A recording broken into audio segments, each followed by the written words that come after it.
మీ నడుములు కట్టుకొని ఉండుడి, మీ దీపములు వెలుగుచుండనీయుడి. లూకాసు వార్త 12వ అధ్యాయము 35వ వచనము.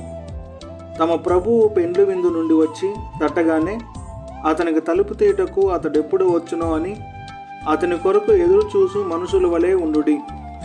మీరు అనుకొనని గడియలలో మనుష్య కుమారుడు వచ్చును గనుకనే మీరును సిద్ధముగా ఉండుడి. పెండ్లి కుమారుడు వచ్చు సమయమందు బుద్ధి లేని కన్యకలు సిద్ధపడి ఉండలేదు. బుద్ధిగల కన్యకలు సిద్ధపడి ఉండి ఆయనతో కూడా పెండ్లి విందుకు లోపలికి పోయిరి.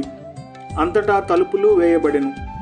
దేవుని ప్రజలారా, దేవుడు మీకు అనుగ్రహించు నియామక కాలములను నిర్లక్ష్యము చేయక ఆయన సన్నిధిని కనబడుటకై సిద్ధముగా ఉండుడి.